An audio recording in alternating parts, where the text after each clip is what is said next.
On a personal note, last night I sat on my couch with my daughter, and when we talked, and she said, "How are you, Dad?"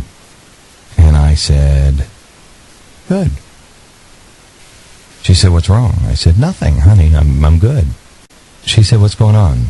I had just come from the studio where I had been talking about the Apollo project or the Apollo Alliance. These are the people that wrote the stimulus bill. Do you remember when I said in February, something's wrong? Who's doing this? There's just too much. It's not Nancy Pelosi. Who's doing this? Who's behind it? Who's on the other end of the BlackBerry? Do you remember me saying that? Well, one of the members on the other end of the BlackBerry is the Apollo Alliance. These are the ones who wrote the stimulus package. It didn't come from Congress. It came from special interests. And these special interests, many of these people are avowed communists. They are people that do not believe in capitalism. This is their moment. Remember when we said, how could you possibly recover this economy with this stimulus? It doesn't make sense. You knew it and I knew it, but we didn't know who was behind it. We do now. And I was on the air last night and I finished.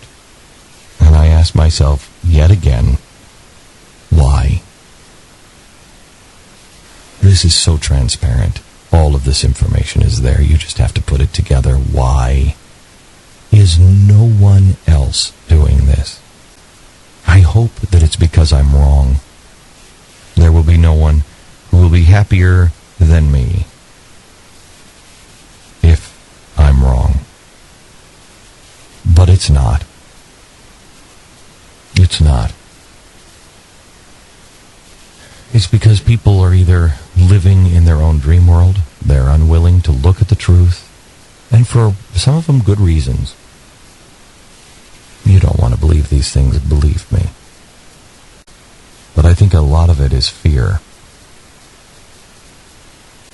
I've never felt that what I did was important. But I will tell you that what we're laying out every day and every night on television and day in radio, it is. My daughter said, "But Dad, you're doing a good thing." And because she's 21, I can tell her things that I don't tell the younger kids, and that is, Dad's afraid a lot of the time. Because for the first time in my life, I don't know how things end for me. I don't know how much longer in this world that we are headed into that I will be allowed to have a voice.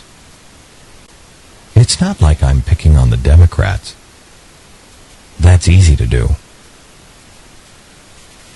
It was even easy when I was picking on the Democrats and the Republicans.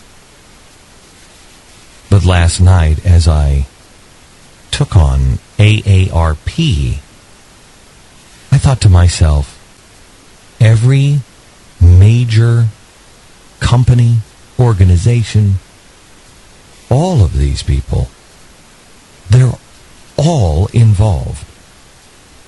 They all are part of it, one way or another.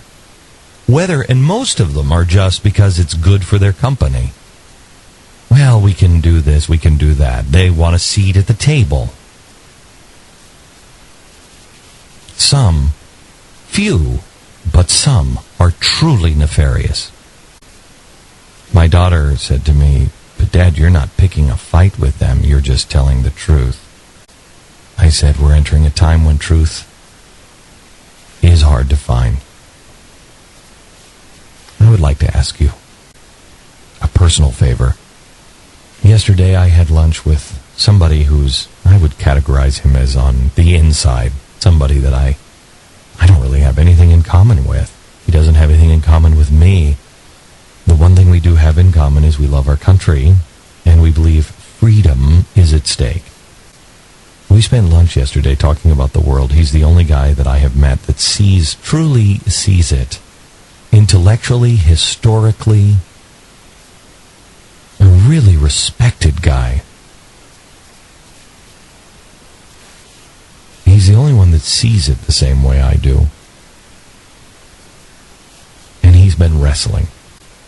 And he said, how do we help and not hurt? I said, I don't know. I'm trying. He said, well, I'm afraid to add to the problems. I know the feeling. You and I find ourselves, dear listener, at a point in history that I can't believe we're at. We find ourselves together here at a point in history that is phenomenal, and most still don't see it or recognize it.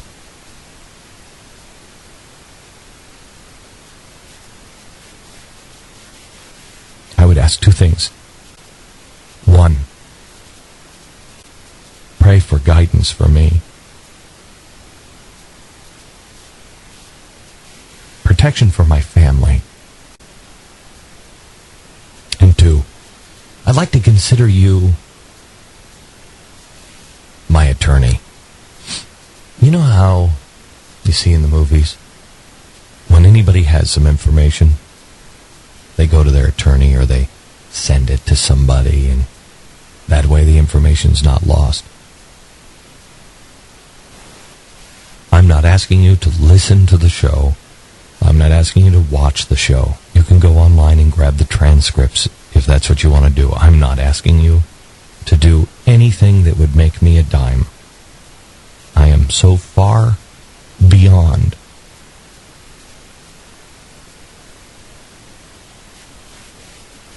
But I would ask you to look at what I'm putting together. I would ask you, I'm not Woodward or Bernstein, but we are on to the biggest story in American history, and I'm a guy just like you.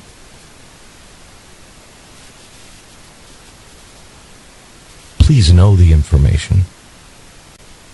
Study it out in your own mind. Don't listen to conspiracy theorists. Don't listen to dangerous people.